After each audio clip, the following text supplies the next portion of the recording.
Welcome back to Normski TV and another daily transfer. And some good news I'm hearing. I was at work again today, so I'm just here posting a bit late, but listen, better late than never. And first of all, let's start off with the news about Pierre-Emerick Aubameyang. All news coming out from all outlets, media, social media, you name it. It looks like the deal is almost done.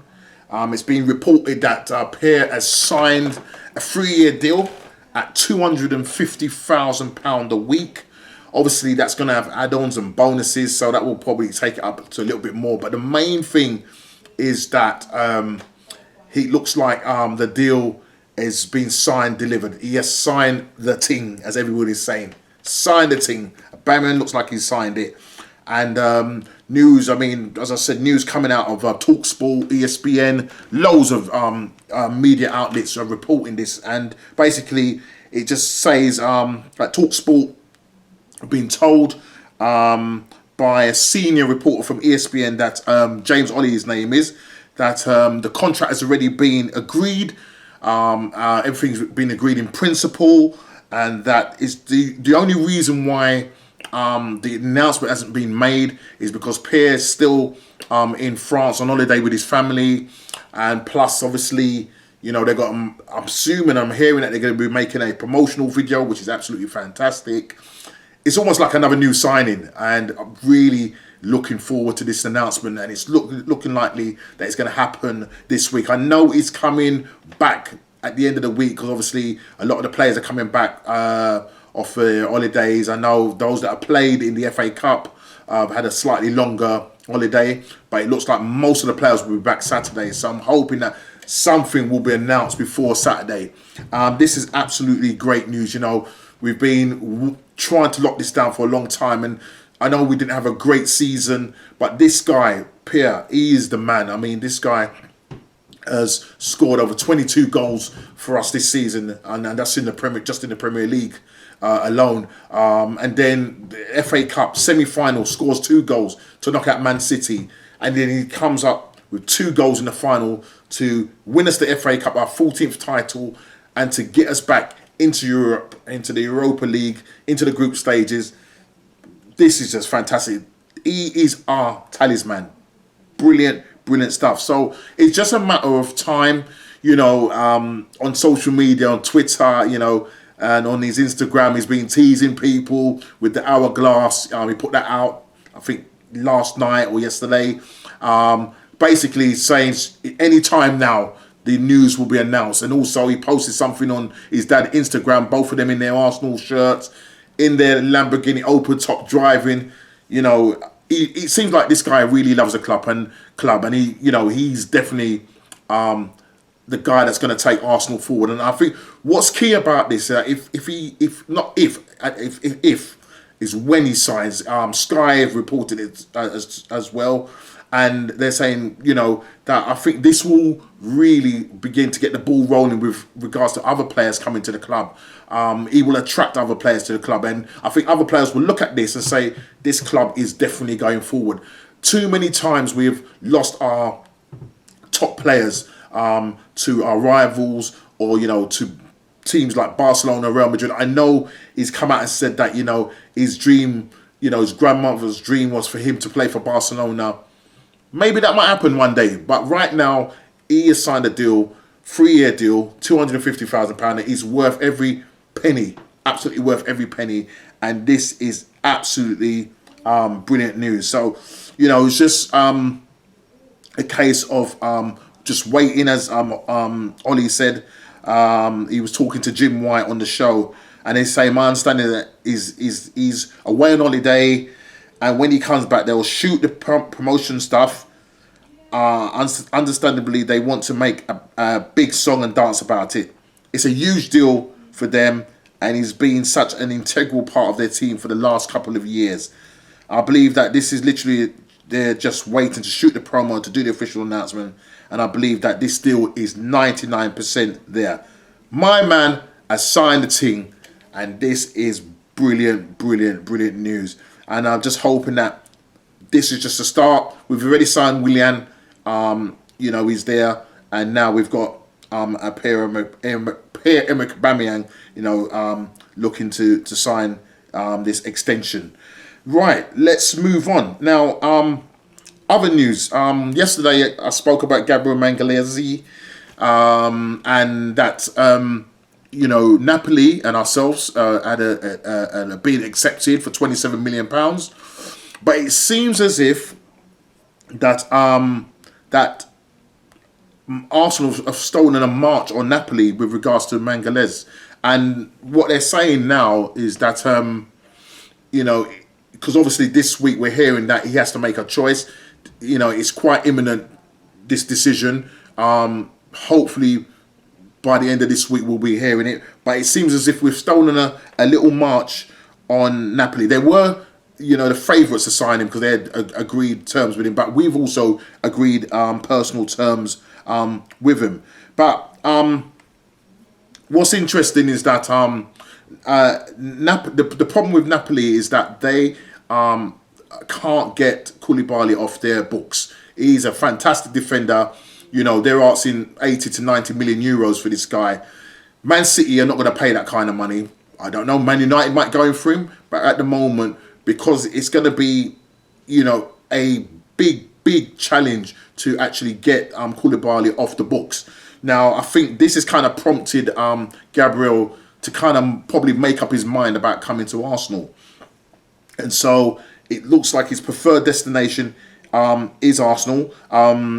They're saying that in the Sun, because meanwhile Gabriel seemed to hint at his move to Arsenal after his brother and his sister started following the Gunners on the Instagram. So just one other bit of news. Also, I'm hearing that I think AFTV posted a picture of Gabriel Mangalese saying that he's agreed terms, and apparently his dad liked the post. So something must be going on, and I'm hoping that we won't be left disappointed, and that it will be the deal that goes through. As I say, the guy is 22 years old. He's a left-sided defender, 6'3", rugged, strong, tough in the tackle, Brazilian. Could be joining the Brazilian contingent, and I'm hoping that Arsenal, Arteta, Edu can get this deal over the line. Granted, we need to get rid of defenders. There's a lot of defenders on our books, but we need to secure these deals. We need to secure it absolutely big time. But it seems as if that what's causing Gabriel to make this decision. It seems as if Napoli are struggling to get Koulibaly off their books, and it's not for want that that Koulibaly is not a good player. It's just because for the sort of money that Napoli are asking, in this current period, a lot of clubs are not going to be wanting to pay that kind of money. So let's hope that Gabriel makes that right choice. I said it yesterday. Please, Gabriel, choose the Arsenal, mate. Under Arteta, you're going to definitely go far. And you've got two young defenders, Gabriel and William Saliba. Young guys, all right, they may make mistakes throughout the season, but, you've got, dare I say, David Luiz, as the elder statesman to help you, get yourself through the season. But, it's really starting to build up now. The rumours are starting to have a little bit of life now. Do you know what I mean? It seems like it's got some real what's the word I'm looking for? Just know that they definitely something's going to happen. That's all I'm saying. That there's definitely something that looks like it's going to happen, and I'm really buzzing at the moment. Right, so we've spoke about Gabriel. We spoke about Aubameyang. Now, Thomas Partey. This deal is going to be a real difficult one to do. As I said, Atletico Madrid want 45 million for him. I know we've tried to go in with doing a swap deal with Guendouzi. They don't want to know. They just want to know that the deal, 45 million, is being basically accepted. And it seems as if Arsenal might have a little bit of a boost here. Marca claims that Atletico Madrid is interested in signing Napoli's midfielder Allen in what should be a boost to Arsenal's bid to land Thomas Partey. You know, we know Partey has emerged as one of the top targets for the Gunners and Mikel Arteta.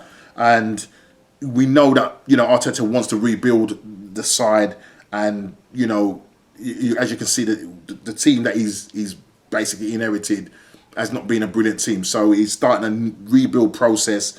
And someone like Thomas Partey, fantastic midfielder, box to box, can play in that defensive role, tough tackler, brilliant on the ball. He's 27 years old, but mate, he's one of the top midfielders in Europe. And you may have noticed that he didn't play in the game against Lyon. He was left out. And I say left out, not left out completely of the squad. He didn't even make coming onto the pitch. So that's kind of, you know, got the rumours going a bit more. Now the Ghanaian coach has come out and say you should really snub Arsenal and play for a side that's going to be playing Champions League.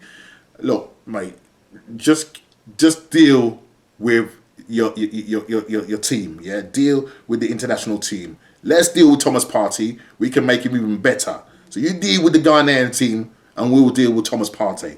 Okay.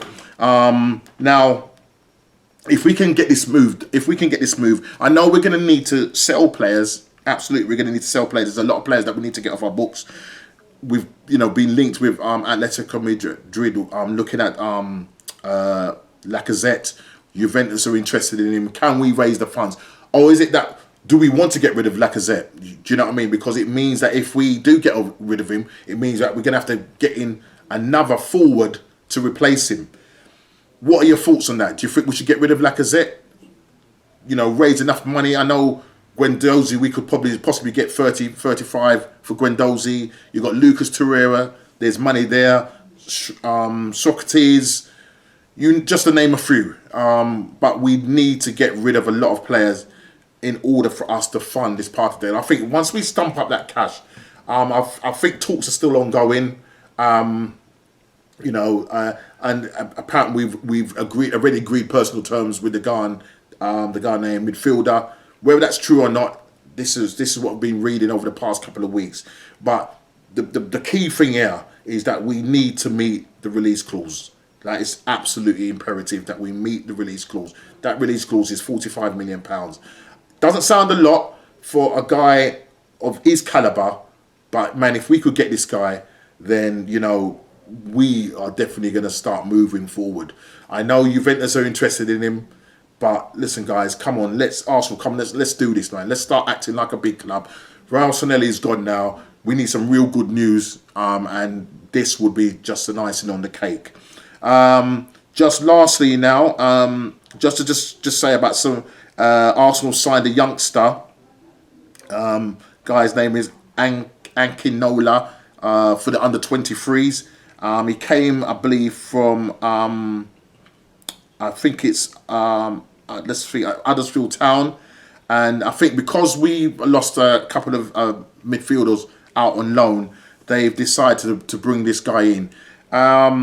He's going to play for the under-23s. Some people are comparing him to a young Diaby. We never know. I think under Mertesacker and the youth team, I'm sure that these guys can get these guys to a definitely quality so that they can possibly make the first team. But at the moment, things are looking good at the moment. With the Aubameyang deal imminent, we've signed Willian. We're looking at Gabriel Magalhaes. Will we get him? That seems as a big possibility that we can get him. And I'm sure, you know, once we do that, then Thomas Partey will be the next target. People are talking about, I was reading in another post that he could possibly be signed by September. I hope that is true. You never know. But listen, please like, subscribe and share, and I'll see you next on the next Transfer Daily. Take care.